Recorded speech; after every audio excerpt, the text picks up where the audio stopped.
Apresentamos Através da Bíblia, o programa que leva você ao estudo sistemático e detalhado do Livro dos Livros, a Palavra de Deus. Estes estudos são de autoria do Dr. J. Vernon Magui e apresentados pelo pastor e professor Itamir Neves. Convidamos você, ouvinte, a acompanhar esta jornada através da Bíblia. Querido amigo, estamos iniciando mais um programa da série Através da Bíblia. Você sabe que esse programa tem por objetivo estudar a Palavra de Deus, comentando detalhadamente os seus diversos textos, no propósito de proclamar todos os desígnios de Deus para cada um de nós. Você sabe que não existe no mundo um livro melhor que se possa comparar à Bíblia Sagrada. O Deus Santo fala por meio desse livro e usou homens para transmitir a sua mensagem a todos nós. Tudo quanto Deus tinha a nos dizer, Ele disse por meio da palavra dele, a Bíblia Sagrada. Por isso é importante estudá-la. Sobre o estudo da Bíblia, recebemos uma carta de Aracaju, no estado de Ceará, de uma irmã que nos diz as seguintes palavras. Louvo a Deus por suas vidas, pela força de vontade em trabalharem no serviço do Senhor através de cursos e pela programação de rádio. Conheci a RTM através da minha avó. Ela não perdia um só programa da RTM. Fiquei sabendo uma vez de uma senhora que ganhou uma Bíblia, mas ignorou-a porque a achava volumosa e muito difícil de entender. Um dia, meio sem querer até, sintonizou através da Bíblia, e naquela hora ela pegou a Bíblia e procurou o livro indicado para ver se o pastor estava falando a verdade. E a partir daquele momento ela passou a acreditar na palavra de Deus e tornou-se uma serva fiel.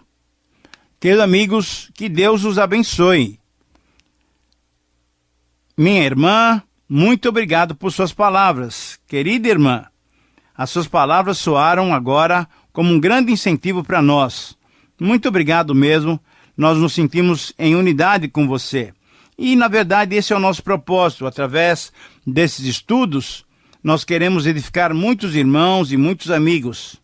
E, para isso, nós temos buscado sempre a direção de Deus. E é exatamente por isso que eu quero convidá-lo agora para um momento de oração. Pai Celestial, abençoa-nos nessa hora de estudo e meditação da sua palavra. Conceda a tua bênção a todos nós e a todos aqueles que nos ouvem. Senhor, pedimos que nos dê a iluminação do teu Santo Espírito. Pai querido, mesmo sem merecermos, te pedimos essas bênçãos em nome de Jesus. Amém. Fortalece a fé, conhecer nosso Deus. Querido amigo, estamos estudando o livro do Êxodo, examinando as experiências da nação de Israel depois de deixarem o Egito, depois de atravessarem o Mar Vermelho, ao iniciarem a marcha em direção ao Monte Sinai. Essas experiências correspondem às experiências cristãs. Em nosso último programa, vimos que o povo saiu pelo deserto depois de haver cantado o Cântico de Moisés e viajaram 3 dias sem encontrarem água. E depois, quando depararam com a água, essa água era amarga. Foi em Mara. Depois puseram por orientação de Deus folhas ou galhos de uma determinada árvore dentro da fonte e a água ficou doce. Foi uma experiência bem interessante para o povo. Essa experiência nos lembra que foi preciso que Jesus subisse ao madeiro, à cruz, para que pudesse transformar as nossas águas amargas, as nossas experiências amargas, em experiências doces, em experiências agradáveis. Depois, o povo chegou a um lugar chamado Elim, onde havia 12 fontes e 70 palmeiras. Esse é um lugar tão aprazível. Esse lugar nos remete, nos encoraja a pensar na nossa vida cristã, que pode ser vitoriosa e frutífera. É isso que Deus faz com seus filhos. Ele sempre nos leva de Mara para Elim, das águas amargas para as águas doces. Agora, estamos começando então o estudo do capítulo 16, que em primeiro lugar nos mostra o deserto de Sim. mas também nos mostra a vinda do maná e das cordonizes, do versículo 1 ao versículo 10. Em segundo lugar, esse capítulo nos mostra também o envio das cordonizes, do versículo 11 até o versículo 22. E em terceiro lugar, encontramos o povo de Israel recolhendo o maná, do versículo 22 até o 36. Vamos então analisar cada uma das partes desse capítulo. Vamos analisar em primeiro lugar os versículos 1 a 10. Nesse texto, os versículos 1 a 3 nos mostram que o povo de Israel, tendo saído de Elim, foram para o deserto de Sim, a caminho do Monte Sinai. O trajeto já era de 30 dias depois da saída do Egito, conforme nos informa o versículo 1, pois que eles tinham saído do Egito no 15º dia do primeiro mês, e agora era o 15º dia do segundo mês.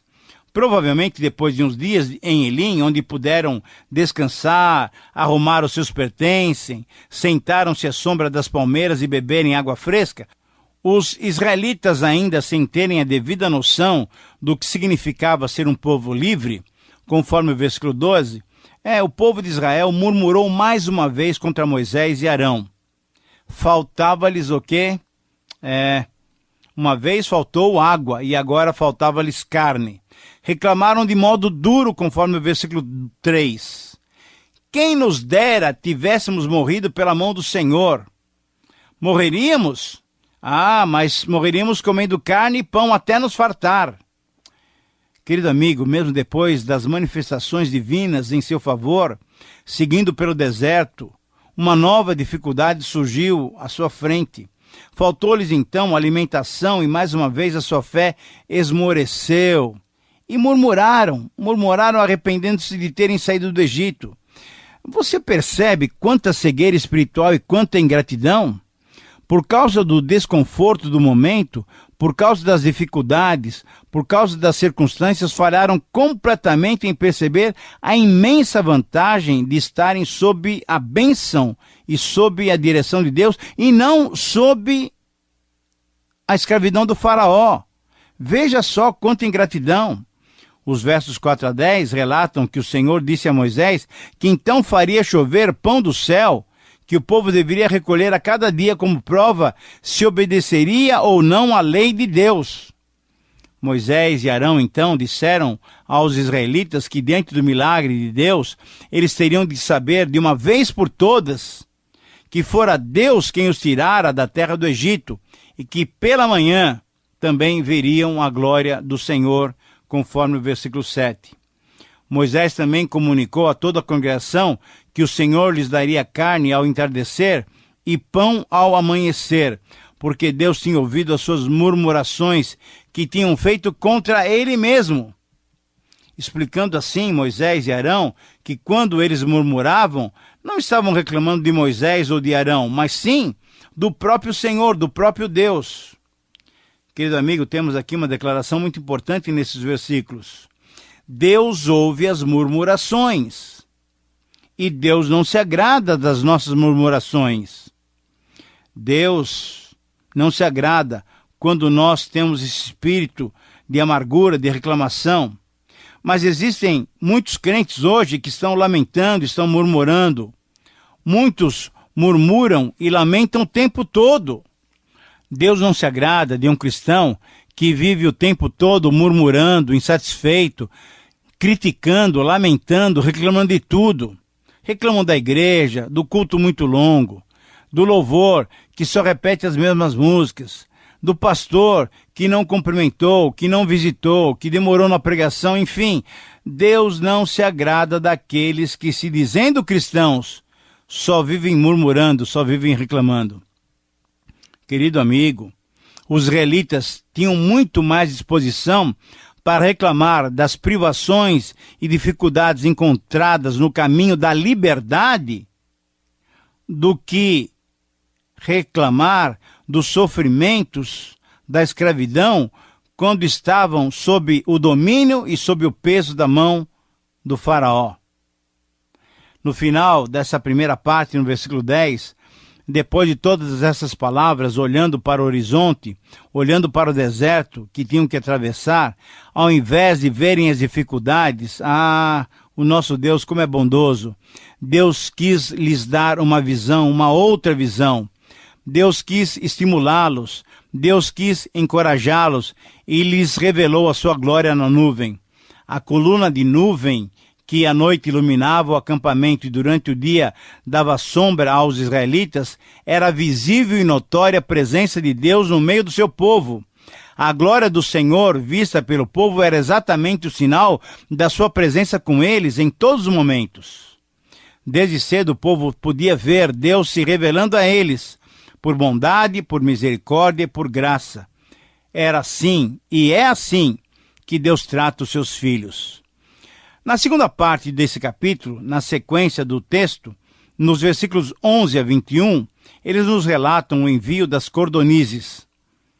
No versículo 11, Deus disse a Moisés que sabia das murmurações de Israel e prometeu-lhes novamente que lhes enviaria carne e pão para que comessem até que se fartassem, para saberem que ele era o seu Deus.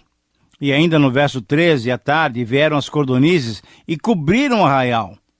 Embora, em outra ocasião, em Números 11, 31 a 34, as cordonizes foram enviadas por Deus com uma disciplina por mais uma murmuração dos israelitas, aqui, essas pequenas aves migratórias da família da perdiz, que eram facilmente capturadas, pois necessitavam pousar depois de um período de voo, vieram como providência abençoadora de Deus para com Israel. Normalmente, elas vinham na corrente de vento oriental, que acontecia próxima aos meses de março e abril, exatamente no período pós-Páscoa.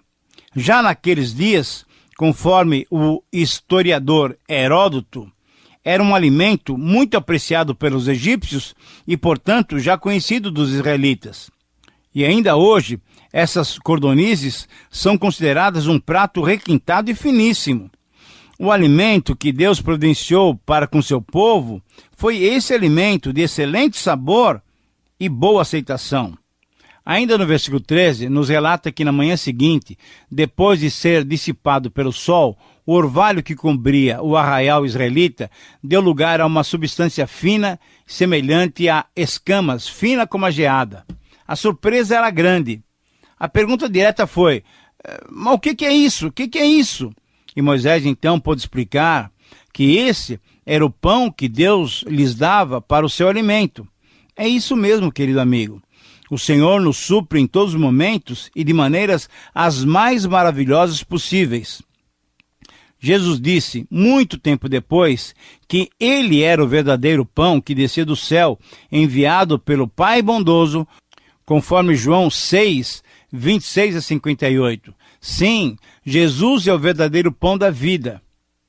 Uma pergunta para você, que só você pode responder. Você tem se alimentado dele? Jesus, ele é a sua fonte de vida? Ele já te deu a vida eterna? Moisés, nos versos seguintes, explica ao povo como e quando colher esse pão celeste, para que cada um tivesse o alimento necessário. A medida de um gomer é equivalente a quase 2 litros, exatamente 1 litro e 760 miligramas, um pouco mais de 1,5 litro. Essa era a quantidade necessária por pessoa. Moisés instruiu para que não o recolhessem e o deixassem para a manhã seguinte. Mas como estavam ainda com o coração fechados para uma fé plena e uma total confiança em Deus, alguns não deram ouvidos a essa orientação clara de Moisés e guardaram esse alimento, demonstrando uma falta de fé e uma preocupação com a alimentação futura. Mas qual foi a sua surpresa, com surpresa desses? Pois na manhã seguinte, o que tinham guardado estava cheio de bichos e cheirava mal. Querido amigo, finalizando essa segunda parte do capítulo 16, conforme o versículo 20, a reação de Moisés não poderia ser outra, foi de indignação. Ele ficou indignado com essa teimosia e clara desobediência. E o versículo 21 conclui dizendo que manhã após manhã havia sempre o suficiente para todos se alimentarem com o quanto quisessem, pois vindo o calor do dia, tudo se derretia. Ah, querido amigo, mesmo diante das reclamações dos israelitas, da sua clara ingratidão, assim como nós o fazemos em nossos dias, quando reclamamos mais das privações por servirmos ao Senhor do que das dificuldades da servidão a Satanás, quando em muitas ocasiões desejamos voltar ao Egito, isto é, a uma vida mundana de pecado, do que prosseguir no caminho da liberdade, das bênçãos e das provisões divinas, o amor e a paciência de Deus são incomparáveis e se fazem presentes em nosso dia a dia. Para os israelitas, Deus proporcionou as cordonizes e o maná. Deus demonstrou sua graça, que suplantava totalmente o trabalho escravo do Egito. Ele lhes deu uma alimentação já preparada, pronta para comerem. Durante os 40 anos, a cada manhã, eles podiam estar certos de contar com a provisão divina. E quanto a nós? Será que Deus faz alguma coisa também dessa maneira para nós? Com certeza. É Paulo que nos responde essa pergunta e nos faz pensar. Ele diz assim: se Deus é por nós, quem será contra nós? Aquele que não poupou o seu próprio filho, antes por todos nós o entregou, porventura não nos dará graciosamente com ele todas as coisas, isso é, tudo aquilo que nós necessitamos?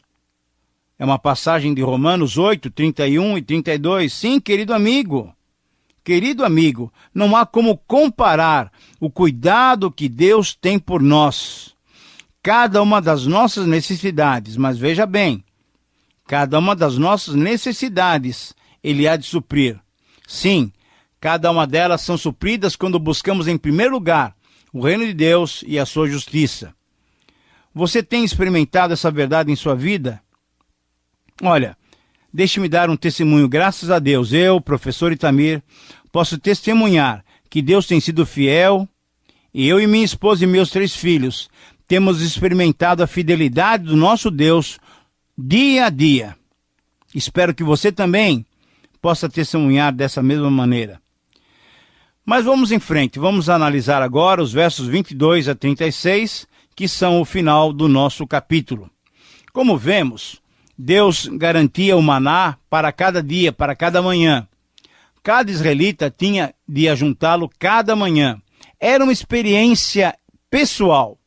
Cada um tinha que ajuntar a sua porção. Bem, o maná fala de Cristo, que é o pão da vida. Isso é muito importante para estabelecermos aqui, antes de prosseguirmos. Por quê?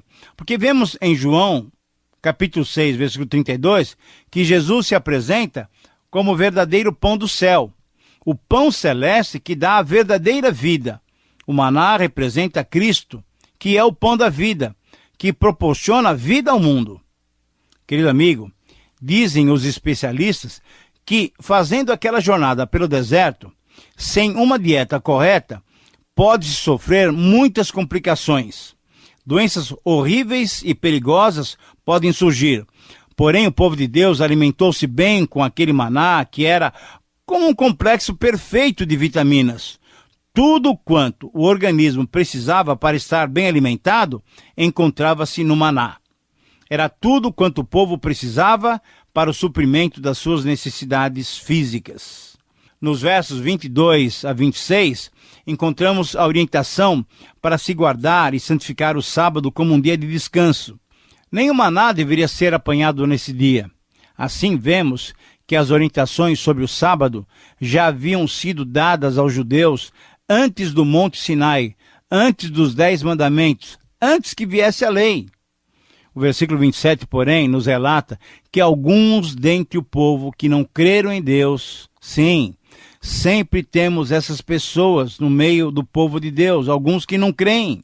Eles saíram pela manhã do sábado para colher o maná, mas é lógico, não o encontraram. A reação divina foi esperada, conforme os versículos 28 a 30. As palavras do Senhor foram as seguintes: até quando recusareis guardar os meus mandamentos e as minhas leis? Considerai que eu vos tenho dado, no 6º dia, pão para 2 dias, exatamente para que não o procureis no sábado. Em outras palavras, Será que vocês não entendem que eu, o Senhor, desejo de vocês? Será que vocês não entendem que o 7º dia estou lhes dando como um presente para o descanso, para a consagração? Ah, querido amigo, por que Deus agiu dessa maneira? Por que deu o maná na porção exata para cada dia? Por que não deu também no 7º dia, mas o deu em dobro no 6º dia? Você sabe dizer qual é a razão por que Deus agiu assim? Certamente, querido amigo, Deus queria testá-los. Deus queria desenvolver a fé no seu povo. É assim mesmo que Deus age. Mas alguns falharam nesse primeiro teste. Mas veja a maravilha, veja a bênção. Temos que perceber que Deus não somente providenciou o alimento, e alimento da melhor qualidade, mas providenciou também um descanso. Deus é tão bondoso. Amanhã é repouso, o santo sábado do Senhor, conforme as palavras do versículo 23. E Deus, querido amigo, é tão bondoso que não impôs dura e asperamente a observância do sábado. Ao invés disso, Deus deu graciosamente um dia, o 7º, para que descansassem. Mas alguns não entenderam, naufragaram na fé e foram procurar aquilo que não havia. Diante disso, podemos dizer, não houve alternativa senão transformar posteriormente esse descanso em lei, mas isso lá no Monte Sinai. Agora, chegando ao final do nosso estudo, nos deparamos com os versos 31 a 36, e aqui nós temos a narrativa que nos conta sobre o nome dado àquele alimento diário enviado pelo Senhor. Conforme o versículo 31, Israel deu-lhe o nome de maná, um nome sem tradução, na verdade, porque era um alimento completamente desconhecido, um alimento miraculoso, providenciado por Deus, semelhante à semente, uma semente redonda do coentro, branco e saboroso como os bolos de mel. Era um alimento realmente divino. Querido amigo, embora alguns que não creem nos milagres divinos e nas intervenções sobrenaturais de Deus para com aqueles que o temem, tentem explicar a origem do maná, é certo que o maná não pode ser alguma coisa natural, um alimento originado pela secreção de algum inseto da região, nem podia ser confundido com alimentos já conhecidos por pelo menos 5 razões. E, quando alistarmos essas razões, nós vamos ver que realmente era um alimento miraculoso providenciado por Deus. Primeira razão, a quantidade que vinha diariamente era suficiente para que dele fartamente se alimentassem todos.